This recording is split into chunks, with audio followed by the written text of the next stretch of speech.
आप सभी लोगों का स्वागत है आपके अपने YouTube चैनल में, जिसका नाम है मैथ बाई चंदन शर्मा। आज का जो पेपर है वो RRB NTPC under graduate level का पेपर है, जो कि 21 अगस्त को ये पेपर हुआ है। सेकेंड शिफ्ट का ये पेपर है। तो इसमें क्वांट के जो 30 महत्वपूर्ण क्वेश्चन पूछे गए हैं उनको मैं इस वीडियो में एक एक करके सॉल्व कराऊंगा। तो अगर आप इस चैनल पर पहली बार विजिट कर रहे हैं तो चैनल को ज़रूर सब्सक्राइब कर लें। इसके पहले के जितने शिफ्टों में पेपर हुए हैं उन सभी के सॉल्यूशन मैंने चैनल पे अपलोड कर दिया है। अगर आप इंटरेस्टेड हैं तो उसे भी जाके आप देख सकते हैं।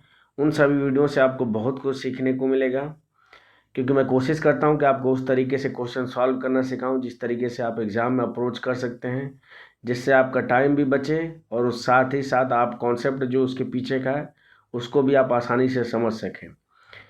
तो चलिए मैं वीडियो स्टार्ट करता हूँ। पहला क्वेश्चन है कि 15% और 18% की क्रमिक छूट के समतुल्य एकल छूट कितनी होगी।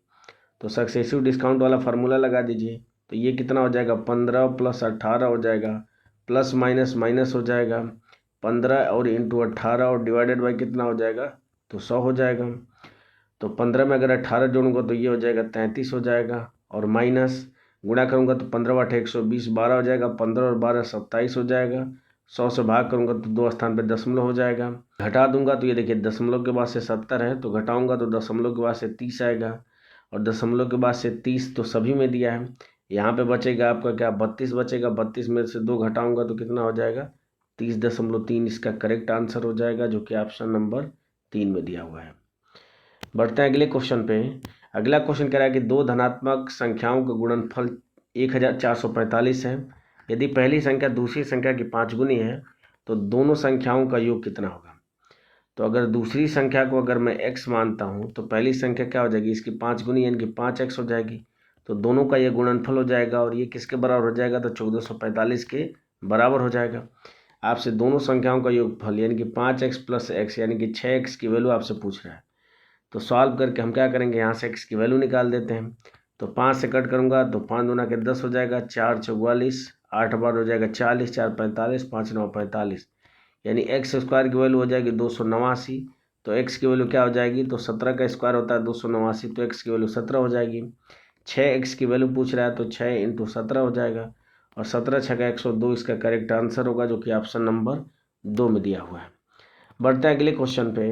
अगला क्वेश्चन कह रहा है कि वसीम 455 किलोमीटर की यात्रा 91 किलोमीटर प्रति घंटे की चाल से, अगले 390 किलोमीटर की यात्रा 78 किलोमीटर प्रति घंटे की चाल से, और उससे अगले 476 किलोमीटर की यात्रा 68 किलोमीटर प्रति घंटे की चाल से तय करता है। संपूर्ण यात्रा के लिए उसकी औसत चाल किलोमीटर प्रति घंटा में कितनी होगी।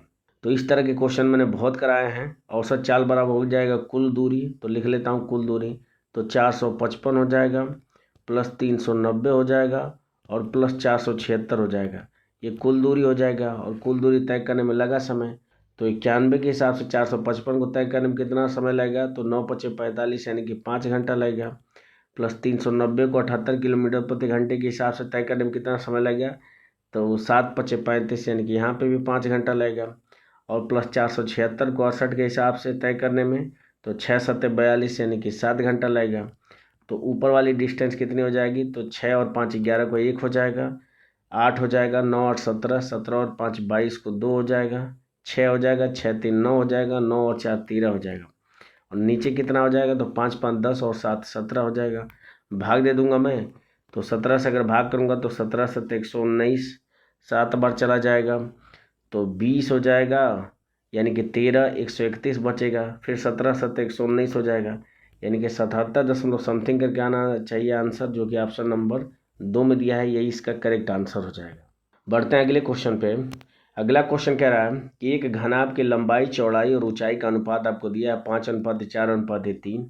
यदि घनाभ की लंबाई, चौड़ाई और ऊंचाई का योग 120 सेंटीमीटर है तो इसका आयतन कितना होगा।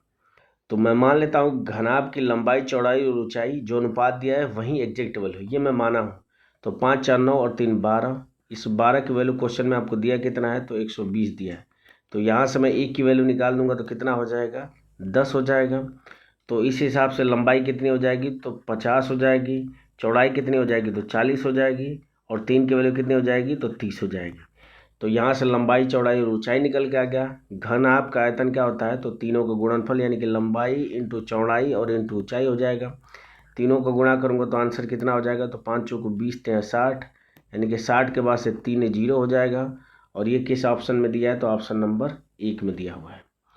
बढ़ते हैं अगले क्वेश्चन पे। अगला क्वेश्चन कह रहा है कि दिया गया है कि 76 के घाते 0.44 बराबर x है और 76 के घाते 0.93 बराबर y है और x के घाते z बराबर y³ है, तो z का मान कितना होगा। तो इस वाले इक्वेशन से मैं सॉल्व कर देता हूँ। तो x की वैल्यू कितना है, तो 76 और उसके घाते कितना है, तो 0.44 है। इसके घाते z है तो z का इसमें क्या हो जाएगा, गुणा हो जाएगा। ये बराबर किसका हो जाएगा, तो y की वैल्यू कितना है, तो 76 के घाते 0.93 है और इसका क्यूब है तो इस 3 का इसमें गुणा हो जाएगा। तो चूंकि आधार समान है तो घात एक दूसरे के बराबर होंगे, दोनों में 0.2 स्थान पे है, तो यहाँ से z की वैल्यू क्या निकल के आ जाएगी, तो 93 × 3 हो जाएगा और डिवाइडेड बाई 44 हो जाएगा। तो बस इसको सॉल्व कर देंगे तो हमारा आंसर निकल के आ जाएगा। तो ऊपर कितना हो जाएगा, तो 3 × 9 हो जाएगा और 9 × 27 हो जाएगा। 44 से मैं भाग कर देता हूँ, मैं भाग दे दूंगा तो कितनी बार चला जाएगा, तो 4 × 6 = 24, 4 × 7 = 28, यानी कि 6 बार जाएगा, क्योंकि 7 बार तो अधिक हो जाएगा। तो 6 दशमलव समथिंग करके आना चाहिए और 6 से स्टार्टिंग सिर्फ ऑप्शन नंबर 2 में दिया है, तो यही इसका क्या हो जाएगा, करेक्ट आंसर हो जाएगा। हमेशा जब भी आप क्वेश्चन सॉल्व करिए तो ऑप्शन पे एक नज़र जरूर देख लिया करिए, इससे आपका कुछ समय बच जाता है। बढ़ते हैं अगले क्वेश्चन पे। अगला क्वेश्चन कह रहा है कि मैंने 1200 में 2 टॉय गन खरीदी। मैंने पहली टॉय गन को 8% की हानि पर और दूसरी को 16% के लाभ पर बेच दिया। यदि कुल मिलाकर मुझे न तो हानि हुआ और न ही लाभ हुआ है, तो पहली टॉय गन जो है वो उसका क्रय मूल्य कितना है, ये आपको बताना है।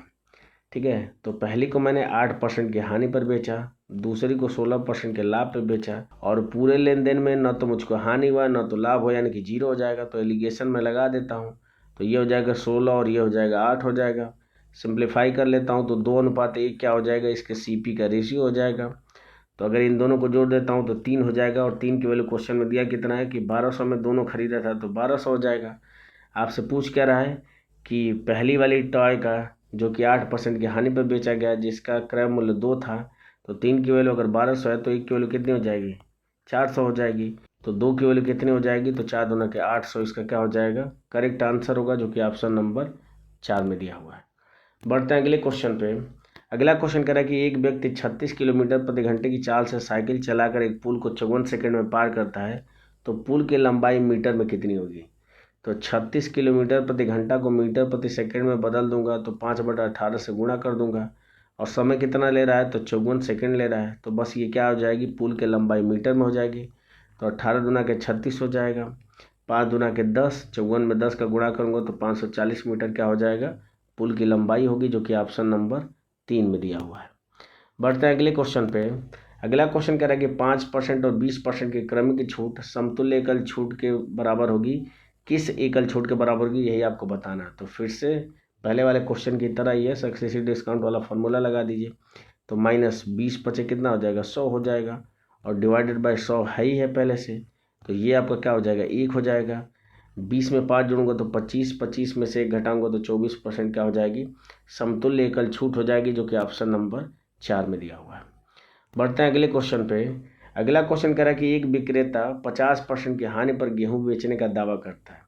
यानी वो कह रहा है कि मैं अगर 100 रुपये का खरीद के ला रहा हूँ तो आपको मैं 50 रुपये में ही दे रहा हूँ, लेकिन वो उल्लिखित वजन से 65% कम वजन का उपयोग करता है। यानी कि पैसा आपसे 1000 ग्राम का ले रहा है, लेकिन दे कितना रहा है, तो 65% कम, यानी कि 350 ग्राम ही दे रहा है। ठीक है, कह रहा है कि उसका वास्तविक लाभ प्रतिशत कितना होगा, तो निकाल दीजिए। तो ये आपका CP हो जाएगा और ये उसका SP हो जाएगा। तो 1 2 3 1 2 3 35 रुपये का सामान खरीद के ला रहा है और 50 में बेच रहा है, तो 15 रुपये का लाभ हो रहा है कितने पे, तो 35 पे। प्रतिशत लाभ पूछ रहा है तो 100 से गुणा कर दूंगा मैं। तो ये हो जाएगा 5 × 15 हो जाएगा, 5 × 7 = 35 हो जाएगा। ऊपर हो जाएगा 300, नीचे 7 बचेगा, भाग दूंगा तो 7 × 4 = 28, 2 20 हो जाएगा, 7 दूना के 14 हो जाएगा, यानी कि 42 दशमलव समथिंग आना चाहिए और 42.86 सिर्फ ऑप्शन नंबर 3 में दिया है, तो यही इसका करेक्ट आंसर हो जाएगा। बढ़ते हैं अगले क्वेश्चन पे। अगला क्वेश्चन कह रहा है कि फर्नीचर की 3 वस्तुओं का औसत मूल्य जो है वो 5305 है। यदि उनके मूल्यों का अनुपात 3:5:7 है, तो सबसे सस्ती वस्तु का मूल्य कितना होगा। तो मैं मान ले रहा हूँ कि यही उनका मूल्य है, तो औसत निकालूंगा तो 7 × 5 = 12 और 3 × 15, 15/3 क्या हो जाएगा, औसत हो जाएगा। भाग दूंगा तो 3 × 5 = 15 यानी कि 5 औसत हो जाएगा। और इसी 5 की वैल्यू आपको क्वेश्चन में दिया कितना है कि 5305 दिया है। तो यहाँ से मैं 1 की वैल्यू निकाल दूंगा। तो 1 की वैल्यू कितनी हो जाएगी, तो 5 × 5 हो जाएगा, 0 हो जाएगा, 5 × 6 = 30, 5 × 5 यानी 1 की वैल्यू क्या हो जाएगी, तो 1061 हो जाएगी। आपसे कह रहा है कि सबसे सस्ती वस्तु जिसका मूल्य 3 रुपये यानी कि 3 का मान आपसे पूछ रहा है। तो बस मैं क्या करूँगा कि 1061 इसमें मैं 3 का गुणा कर दूंगा। तो ये हो जाएगा 3 हो जाएगा, 6 × 3 = 18 हो जाएगा और 3 × 3 हो जाएगा यानी कि 3183 इसका करेक्ट आंसर होगा, जो कि ऑप्शन नंबर 4 में दिया हुआ है। बढ़ते हैं अगले क्वेश्चन पे। अगला क्वेश्चन कह रहा है कि अंशुमान और कुणाल ने मिलकर एक व्यवसाय 36,400 का निवेश किया। वर्ष के अंत में 19,500 के कुल लाभ में कुणाल का जो हिस्सा है वो 6,300 था। तो उनके निवेशों में कितना अंतर था। तो मैं क्या करूँ, चूँकि रेशियो निकालना है तो इस अनुपात को मैं क्या करूँगा, अपने सुविधानुसार इसको सिंप्लीफाई कर दे रहा हूँ। तो मैं मान ले रहा हूँ कि 364 रुपये उन्होंने व्यवसाय में इन्वेस्ट किया। लाभ में क्या आ रहा है, यहाँ से 2 जीरो और यहाँ से भी 2 जीरो हटा देता हूँ। तो लाभ कितना मिल रहा है, तो 195 का उसको लाभ मिल रहा है। ठीक है, उस लाभ में कुणाल का हिस्सा कितना है, तो 63 है। तो शेष जो हिस्सा होगा वो अंशुमान का होगा और अंशुमान का हिस्सा कितना हो जाएगा, तो घटा दूंगा मैं। तो 5 में से 3 जाएगा, 2 हो जाएगा और 19 में से 6 जाएगा तो 13 और 6 19 यानी कि 132 हो जाएगा। तो ये उनके क्या हो जाएगा, लाभ का अनुपात हो जाएगा। और जो उनके लाभ का अनुपात हो जाएगा वही उनके निवेश का अनुपात हो जाएगा। तो इसको अगर सिंप्लीफाई कर दूं तो 3 चौको 12 हो जाएगा, 1 12, 3 चौको 12 हो जाएगा, 3 दूना के 6, 3 एकम 3 हो जाएगा यानी कि 44:21 क्या हो जाएगा, उनके निवेश का अनुपात हो जाएगा। तो अगर इन दोनों को जोड़ देता हूँ मैं तो कितना हो जाएगा, तो 4 और 1 5 हो जाएगा, 4 2 6 यानी 65। इसी 65 की वैल्यू आपको क्वेश्चन में दिया कितना है, तो 36,400 दिया है। ठीक है, आपसे पूछ रहा है कि उनके निवेशों में अंतर, और यहाँ से इनका अंतर निकाल दूंगा तो ये 3 हो जाएगा, 4 में से 2 जाएगा 2 यानी इस 23 की वैल्यू आपसे पूछ रहा है। तो बस मैं क्या करूँगा, इसको सिंप्लीफाई करके 23 की वैल्यू निकाल देता हूँ। तो 1 की वैल्यू कितनी हो जाएगी, तो 36,400 डिवाइडेड बाई 65 हो जाएगा। 23 की वैल्यू निकालने के लिए मैं 23 से इसमें गुणा कर देता हूँ। तो वही हमारा क्या निकल के आ जाएगा, आंसर निकल के आ जाएगा। तो बस इसको सिंप्लीफाई कर लेता हूँ मैं। तो 13 से कट कर दूंगा तो 13 × 5 = 65 हो जाएगा, 13 दूना के 26, 10 104 हो जाएगा, 13 8 104 हो जाएगा, ये डबल जीरो हो जाएगा। 5 से कट कर लेता हूँ तो 5 × 5 = 25 हो जाएगा, 3 30, 5 6 = 30 यानी कि 560 और इंटू 23 हो जाएगा।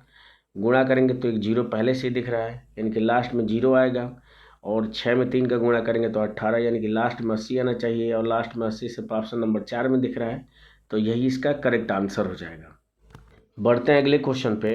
अगला क्वेश्चन कह रहा है कि यदि किसी निश्चित धनराशि पर दूसरे वर्ष के दौरान जो अर्जित ब्याज है वो 6,258 है और ब्याज की दर अगर 20% वार्षिक है, तो कह रहा है कि धनराशि कितनी होगी। तो 20% के फ्रैक्शन वैल्यू कितनी होती है, तो 1/5 होती है। तो जो भी आपको नीचे वैल्यू आती है, अगर 2 वर्ष की बात करेगा तो इसका स्क्वायर कर देंगे, 3 वर्ष की बात करेगा तो इसका क्यूब कर देंगे। तो स्क्वायर कर देंगे तो मैं मान लेता हूँ कि धनराशि क्या है, 25 है। तो पहले साल का ब्याज कितना हो जाएगा, तो 5 हो जाएगा। दूसरे वर्ष इस पे 1/5 लगेगा तो 5 हो जाएगा। अभी जो पहले वर्ष 5 मिला है इस पे भी 1/5 लगेगा तो कितना हो जाएगा, तो ये 1 हो जाएगा। तो ये पहले साल का चक्रवृद्धि ब्याज है और ये दूसरे साल का चक्रवृद्धि ब्याज है। तो अगर इसको जोड़ देता हूँ तो 5 और 1 6, इसी 6 की वैल्यू क्वेश्चन में दिया कितना है, तो 6 2 5 8, इस 6 की वैल्यू दिया है। आपसे 25 की वैल्यू पूछ रहा है क्योंकि धनराशि आपसे पूछ रहा है। तो यहाँ से मैं 1 की वैल्यू निकाल देता हूँ। तो 1 की वैल्यू कितनी हो जाएगी, तो 6 से कट कर देता हूँ तो ये हो जाएगा 6 कम में 6 हो जाएगा, 0 हो जाएगा, 6 चौको 24, 1 18, 6 3 18 हो जाएगा। तो 25 की वैल्यू कितनी हो जाएगी, तो 25 का गुणा कर दूंगा इसमें तो वही हमारा आंसर हो जाएगा। तो गुणा कर लीजिए तो 25 3 75 हो जाएगा, 7 हो जाएगा, 25 चौको 100 और 7 करेंगे तो 107 हो जाएगा, 10 हो जाएगा। तो ये कितना हो जाएगा, तो 0 हो जाएगा, और 25 और 1 कितना हो जाएगा, 26 हो जाएगा यानी कि 26,075 इसका करेक्ट आंसर होगा, जो कि ऑप्शन नंबर 2 में दिख रहा है। बढ़ते हैं अगले क्वेश्चन पे। अगला क्वेश्चन कह रहा है कि संख्या ये आपको दी गई है, कह रहा है निम्नलिखित में से किससे विभाज्य है। तो लास्ट में 9 है, इसका मतलब 6 से विभाजित नहीं होगी, 16 से भी विभाजित नहीं होगी। अब बचा 7 और 15। तो 15 में एक फैक्टर आपको 5 दिख रहा है, तो लास्ट में 9 है तो ये 5 से तो विभाजित नहीं होगी, तो 15 से भी नहीं होगी। तो इसका करेक्ट आंसर क्या हो जाएगा, ऑप्शन नंबर 1 इसका करेक्ट आंसर हो जाएगा। बढ़ते हैं अगले क्वेश्चन पे। अगला क्वेश्चन कह रहा है कि 65 का 65% 15 के 2/5 से कितना अधिक है। तो 65 का 65% होता है 42.25 होता है, और 15 का 2/5 कितना हो जाएगा, तो 5 3 15, 3 दूना के 6 हो जाएगा। बस इसमें से 6 घटा दीजिए, वहीं आपका आंसर हो जाएगा। तो ये हो जाएगा 25, 42 में से 6 घटाएंगे तो 36 हो जाएगा। तो 36.25 क्या हो जाएगा, इसका करेक्ट आंसर हो जाएगा। बढ़ते हैं अगले क्वेश्चन पे। अगला क्वेश्चन कह रहा है कि त्रिभुज ABC में D पर BD लंब AC है और कोण DBC 71 अंश का है। BC पर एक बिंदु E इस प्रकार से है कि कोण CAE जो है वो 17 अंश का है, तो कोण AEB की माप कितनी होगी। तो इस तरह का क्वेश्चन हर शिफ्ट में पूछा गया है। मैं इस तरह के क्वेश्चन को कराया भी हूँ। जैसे मान लीजिए ये आपका AC और ये मान लीजिए B है, इससे ये लंब डाला गया D इस पे। कह रहा है BC पर एक बिंदु E है, तो मैं मान ले रहा हूँ कि ये बिंदु है। तो यहाँ से अगर इसको मैं मिला देता हूँ तो कह रहा है कि कोण DBC, तो DBC यानी ये वाला जो कोण है वो 71 अंश का है। और कह रहा है कि कोण CAE, तो CAE यानी ये वाला जो कोण है कितने अंश का है, तो 17 अंश का है। आपसे किस कोण की माप पूछ रहा है, तो कोण AEB, तो AEB यानी इस कोण की माप आपसे पूछ रहा है। तो देखिए लंब डाला गया तो ये 90 अंश का हो जाएगा। तो इस कोण की माप कितनी हो जाएगी, तो ये 90 अंश हो गया, ये 17 अंश हो गया। तो इन दोनों का योगफल 90 अंश के बराबर हो जाएगा। तो 90 में से 17 माइनस कर दूंगा तो ये हो जाएगा 3 हो जाएगा, 8 में से 1 जाएगा 7, यानी 73 अंश क्या हो जाएगी, इस कोण की माप हो जाएगी। तो जैसे ही इस कोण की माप 73 अंश आ गई तो इस कोण की माप कितनी हो जाएगी, 73 अंश हो जाएगी शेष अभिमुख कोण के हिसाब से। अब ये कोण आपका पता चल गया, ये कोण पहले से पता है, इस कोण की माप पूछ रहा है। तो दोनों को जोड़ के क्या करूँगा, मैं 180 में से घटा दूंगा। तो दोनों को जोड़ूंगा तो 3 1 4 हो जाएगा, 7 7 14 144 हो जाएगा।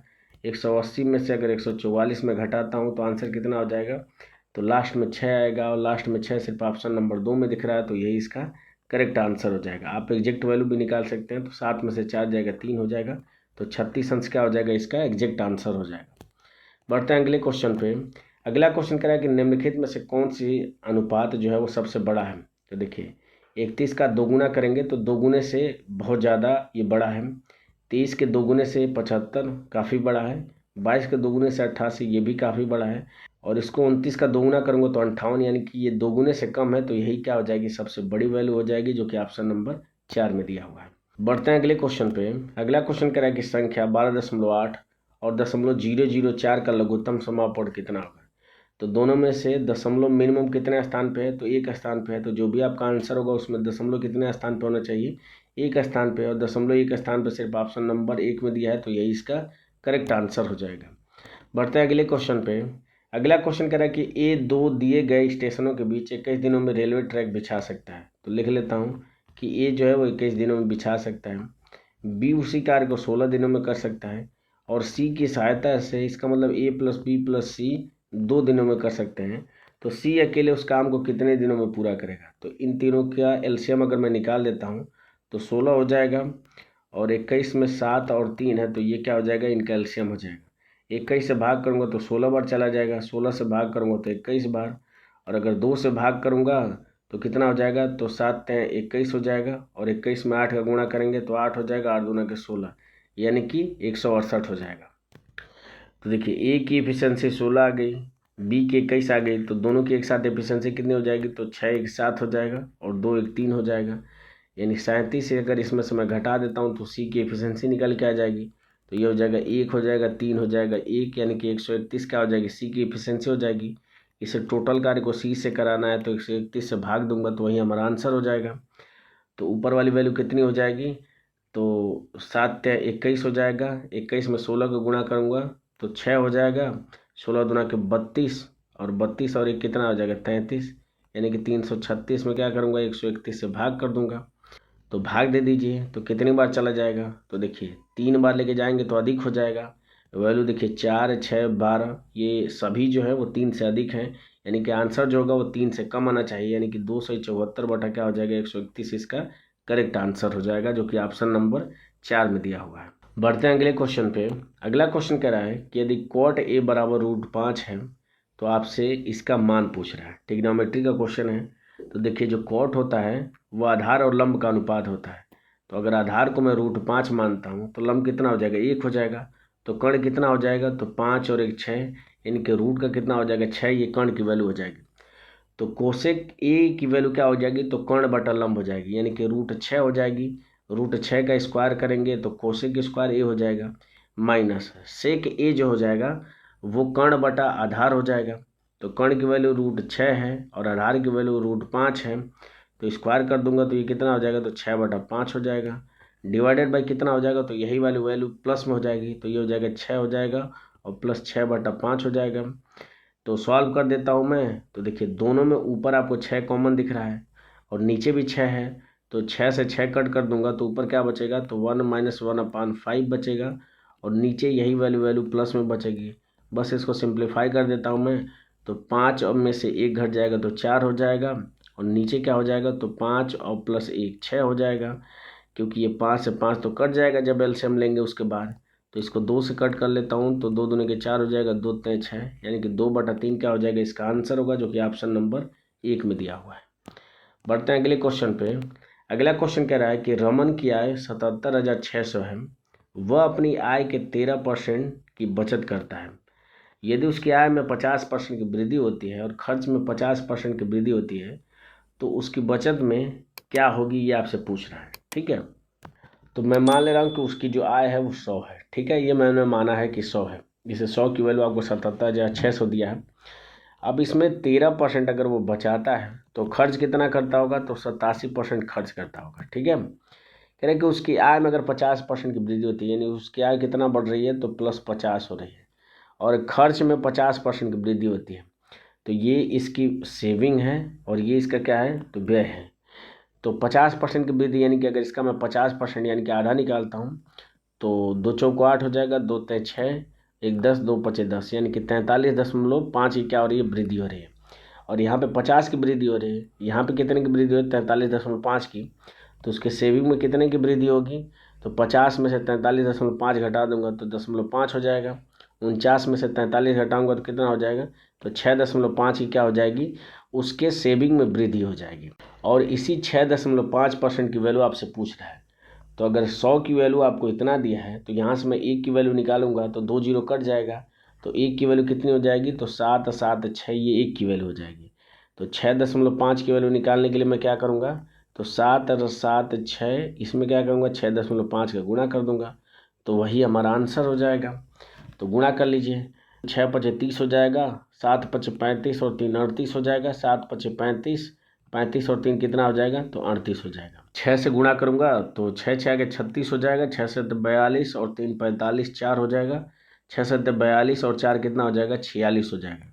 जोड़ लेता हूं तो ये हो जाएगा 0, 8 6 14 को 4 हो जाएगा, 8 6 14 को 4 हो जाएगा, 6 3 9, 9 और 1 10 हो जाएगा, और 4 और 1 5 हो जाएगा। एक स्थान पर दशमलव हो जाएगा, क्योंकि 6.5 में दशमलव एक स्थान पे है, तो यही हमारी क्या हो जाएगी, सेविंग हो जाएगी, जो कि ऑप्शन नंबर किस में दिया हुआ है, तो 2 में दिख रहा है, तो यही हमारा करेक्ट आंसर हो जाएगा।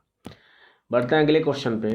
अगला क्वेश्चन कह रहा है कि x का वह मान ज्ञात कीजिए जो निम्नलिखित समीकरण को संतुष्ट करता है। तो सॉल्व कर लीजिए। देखिए 3 दूना के 6x² प्लस का 6x² माइनस का ये कट जाएगा, तो इधर क्या बचेगा, तो -7 दूना के 14 बचेगा। इधर क्या बचेगा, तो -7 तिया 21x हो जाएगा, माइनस माइनस प्लस हो जाएगा, 9 तिया 27 हो जाएगा, बराबर कितना हो जाएगा, तो 13 हो जाएगा। सॉल्व कर लूँगा इसको, ये 21 जब उधर जाएगा तो प्लस का 21x हो जाएगा, और इधर 27 में से 14 घटाएंगे तो ये हो जाएगा 13 हो जाएगा। जब ये इधर आएगा तो माइनस का 13 हो जाएगा, तो यहाँ से x की वैल्यू क्या निकल के आ जाएगी, 0, क्योंकि 13 में से 13 घटाएंगे तो 0, और 0 में 21 से भाग करेंगे तो x की वैल्यू क्या हो जाएगी, 0। इसका करेक्ट आंसर हो जाएगा। बढ़ते हैं अगले क्वेश्चन पे। अगला क्वेश्चन कह रहा है कि अंजनी एक काम को 24 दिनों में पूरा कर सकती है। अंजनी और खुशबू मिलकर उसी काम को 12 दिनों में पूरा कर सकती हैं। अंजनी, खुशबू और सुष्मिता मिलकर उसी काम को 9 दिनों में पूरा कर सकती हैं। तो कह रहा है कि अंजनी और सुष्मिता मिलकर उसी काम को कितने दिनों में पूरा करेंगे। जैसा क्वेश्चन बोला उस तरीके से मैं सॉल्व कर देता हूँ। तो अंजनी जो है वो 24 दिनों में कर सकती है। अंजनी और खुशबू कितने दिनों में, तो 12 दिनों में। कह रहा है कि अंजनी, खुशबू और स्मिता ये कितने दिनों में कर दे रही हैं, तो ये 9 दिनों में। तो इन तीनों का एलसीएम कितना हो जाएगा, तो 9 हो जाएगा। 24 में आपको 8 दिख रहा है तो 8, ये क्या हो जाएगा, इन तीनों का एलसीएम हो जाएगा। तो 24 तिया 72 हो जाएगा, 12 छके 72 हो जाएगा, 9 8 72 हो जाएगा। तो यहाँ से अंजनी की इफिशियंसी कितने निकल के आ गई, 3 निकल के आ गई। और अंजनी और खुशबू की अगर इफिशियंसी 6 है तो इस 8 में से 6 अगर घटा दूंगा तो 2 जो होगा वो किसकी इफिशियंसी हो जाएगी, तो सुष्मिता की इफिशियंसी हो जाएगी। तो आपको कार्य किससे कराना है, तो अंजनी और सुष्मिता से। अंजनी की एफिशिएंसी 3 है, सुष्मिता की 2 है, तो 5 एफिशिएंसी से 72 कार्य कराने में कितना समय लगेगा, तो 72/5 इसका करेक्ट आंसर होगा, जो कि ऑप्शन नंबर 4 में दिया हुआ है। बढ़ते हैं अगले क्वेश्चन पे। अगला क्वेश्चन कह रहा है कि यदि पिता की आयु में उसके पुत्र की आयु का 2 गुना जोड़ा जाए तो योग 46 हो जाता है। तो पिता की आयु अगर f में मानता हूँ तो इसमें पुत्र की आयु का अगर 2 गुना मैं जोड़ देता हूँ तो योग कितना होता है, 46 प्राप्त होता है। यदि पिता की आयु का 2.5 गुना यानी कि 2.5 इंटू एफ उसके पुत्र में जोड़ा जाता है तो योग कितना होता है, तो 97 प्राप्त होता है। तो आपसे पूछ क्या रहा है कि पिता की आयु ज्ञात कीजिए। तो देखिए मैं क्या करूँगा, यहाँ से s की वैल्यू निकाल दूंगा या इसमें 2 से गुणा कर लेता हूँ। तो ये कितना हो जाएगा, तो 5f हो जाएगा और प्लस 2s हो जाएगा, और ये कितना हो जाएगा, 2 का गुणा करूँगा मैं तो 7 दूना के 14 हो जाएगा और 9 दूना के 18 और 19 यानी कि 194 हो जाएगा। यहाँ से मैं क्या करता हूँ कि इस वाले इक्वेशन से इस वाले इक्वेशन को घटा देता हूँ मैं। तो देखिए 2s से ये 2s कैंसिल हो जाएगा, 5f में से f घटाऊँगा तो 4f हो जाएगा। इसकी वैल्यू किसके बराबर हो जाएगी, तो 194 में से 46 घटा दूंगा तो 14 में से 6 जाएगा तो 8 हो जाएगा, 8 में से 4 जाएगा 4 हो जाएगा, यानी 148 क्या हो जाएगी, तो 4f की वैल्यू हो जाएगी। तो यहाँ से f की वैल्यू निकालूंगा तो कितना हो जाएगा, 4 × 12 2 28 हो जाएगा, 4 7 28 यानी कि 37 क्या हो जाएगा, उसके पिता की आयु हो जाएगी। बढ़ते हैं अगले क्वेश्चन में। अगला क्वेश्चन कह रहा है कि 1200 पर 4% मासिक ब्याज दर से 11 माह के लिए साधारण ब्याज कितना होगा। तो राशि कितनी है, तो 1200 है राशि है, रेट 4% मासिक है, 11 माह का पूछ रहा है, डिवाइडेड बाई कितना हो जाएगा, 100 हो जाएगा। तो सिंप्लीफाई करूँगा तो 0 से 0 कैंसिल हो जाएगा, 12 में 4 का गुणा करूँगा तो 12 चौक 48 हो जाएगा और इंटू 11 तो ये हो जाएगा 8 हो जाएगा, 8 4 12 को 2 हो जाएगा और 4 और 1 कितना हो जाएगा 5, तो 528 क्या हो जाएगा, इसका करेक्ट आंसर होगा, जो कि ऑप्शन नंबर 3 में दिया हुआ है। इसका जो आंसर 44 जो ऑफिशियल आंसर की है उसमें दिया है, जो कि गलत है। इसका करेक्ट आंसर क्या हो जाएगा, 528 होगा। बढ़ते हैं अगले क्वेश्चन पे। अगला क्वेश्चन कह रहा है कि दो संख्याओं का योगफल 132 है, उनका लघुत्तम समापन 630 है, तो वे दोनों संख्याएं ज्ञात करिए। तो देखिए दोनों का जो एलसीएम है वो 630 है, यानी कि जो भी संख्या होगी वो इस एलसीएम को 630 को विभाजित करनी चाहिए। ठीक है, तो 630 में मुझे दिख रहा है कि एक 9 का फैक्टर दिख रहा है, यानी कि जो भी दोनों वैल्यू होंगी उसमें से कोई एक वैल्यू ऐसी हो जाएगी जिसमें 9 का फैक्टर होगा, यानी 9 से विभाजित होना चाहिए। तो क्या 88 9 से नहीं कटेगा, 44, ये दोनों में से कोई एक वैल्यू 9 से नहीं कट रही है, इन दोनों में से कोई भी एक वैल्यू 9 से नहीं कट रही है, इन दोनों में से कोई भी वैल्यू 9 से नहीं कट रही है, इसमें 90 आपकी 9 से कट रही है, तो यही इसका क्या हो जाएगा, करेक्ट आंसर हो जाएगा। आप वैसे भी चेक कर सकते थे कि इन दोनों का अगर एलसीएम निकालेंगे तो 88 हो जाएगा, क्योंकि 44 और 88 का एलसीएम 88 हो जाएगा, 630 नहीं प्राप्त होगा। अगर इन दोनों का निकालता हूँ तो 83 और 49 दोनों को प्राइम नंबर हैं, गुणा करेंगे तो लास्ट में कितना हो जाएगा, 9 × 27 जीरो नहीं आएगा, तो ये भी आंसर नहीं होगा। 37 अभाज्य संख्या है, इसका भी अगर गुणा करेंगे तो लास्ट में 5 आ रहा है, जीरो नहीं आएगा।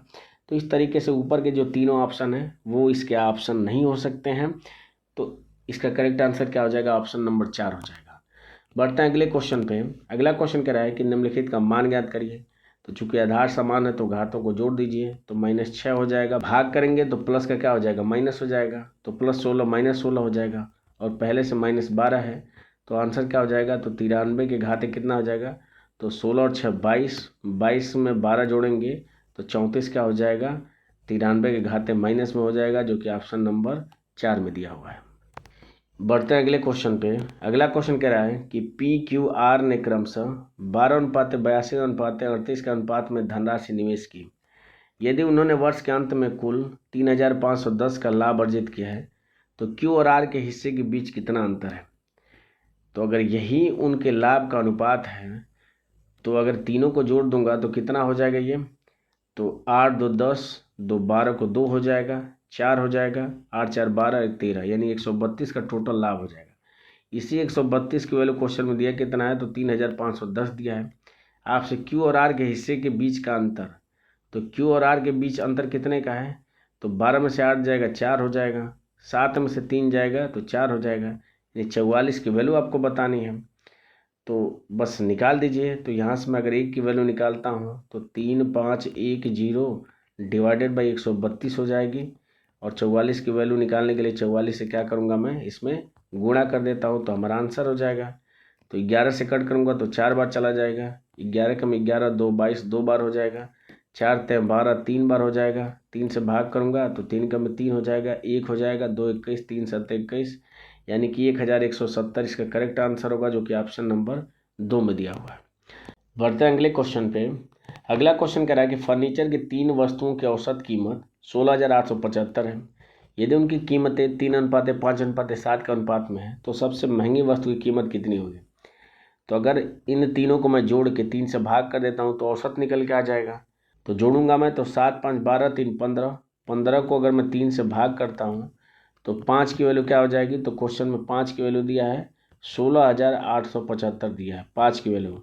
आज से पूछ क्या रहा है कि सबसे महंगी वस्तु की कीमत। तो सबसे महंगी वस्तु क्या है, तो 7 है। इस 7 की वैल्यू आपको बतानी है, ठीक है। तो मैं सॉल्व नहीं करूंगा, अगर ऑप्शन से देखूं तो जो भी आपका आंसर होगा, अगर 5 की वैल्यू 16,875 है तो 7 की वैल्यू इससे अधिक आनी चाहिए।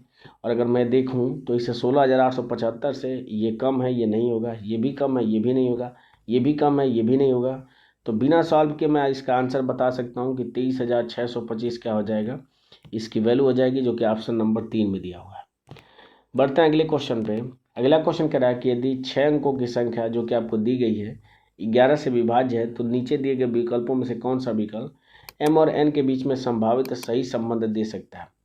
तो 11 से विभाज्यता का नियम ये कहता है कि किसी भी संख्या के सम स्थानों के अंकों का योग और विषम स्थानों के अंकों का योग का अंतर या तो 0 हो या तो क्या हो 11 से विभाजित हो, तो वो पूरी संख्या आपकी 11 से विभाजित होती है।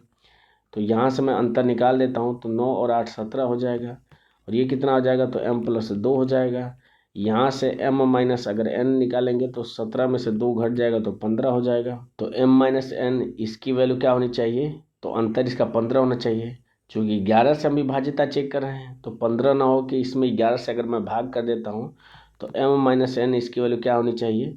तो भाग दूंगा तो 4 शेष बचेगा, तो यही क्या हो जाएगा, इसका आंसर हो जाएगा, जो कि ऑप्शन नंबर 3 में दिया हुआ है। बढ़ते हैं अगले क्वेश्चन पे, और ये इस वीडियो का लास्ट क्वेश्चन है। क्वेश्चन कह रहा है कि एक घनाभ की लंबाई 10 सेंटीमीटर, चौड़ाई 5 सेंटीमीटर और ऊंचाई 2 सेंटीमीटर दिया है, तो इसका पृष्ठीय क्षेत्रफल कितना होगा। तो घनाभ का पृष्ठीय क्षेत्रफल होता है 2 ब्रैकेट में LB + BH और +LH होता है। बस वैल्यू रख दीजिए। तो 2 ब्रैकेट में 10 में 5 का गुणा करेंगे तो 50 हो जाएगा, 5 में 2 का गुणा करेंगे तो 10 हो जाएगा, और 10 में 2 का गुणा करेंगे तो कितना हो जाएगा, 20 हो जाएगा। जोड़ दीजिए तो 50 10 60, 60 20 80, और 80 में 2 का गुणा करेंगे तो आंसर क्या हो जाएगा, 160 इसका करेक्ट आंसर होगा, जो कि ऑप्शन नंबर 2 में दिया हुआ है। तो इस तरीके से RRB NTPC under graduate level का जो पेपर हुआ था 21 अगस्त 2025 को सेकेंड शिफ्ट में, उसमें क्वांट के जो 30 महत्वपूर्ण क्वेश्चन पूछे गए थे उनको मैंने इस वीडियो में एक एक करके सॉल्व करा दिया है। मुझे उम्मीद है कि ये वीडियो आपको अच्छी लगी होगी, इन्फॉर्मेटिव लगी होगी। अगर वीडियो अच्छी लगी हो तो लाइक ज़रूर करें। अगर आप इस चैनल पर पहली बार विजिट कर रहे हैं तो चैनल को ज़रूर सब्सक्राइब कर लें। वीडियो में अंत तक बने रहने के लिए आपका धन्यवाद।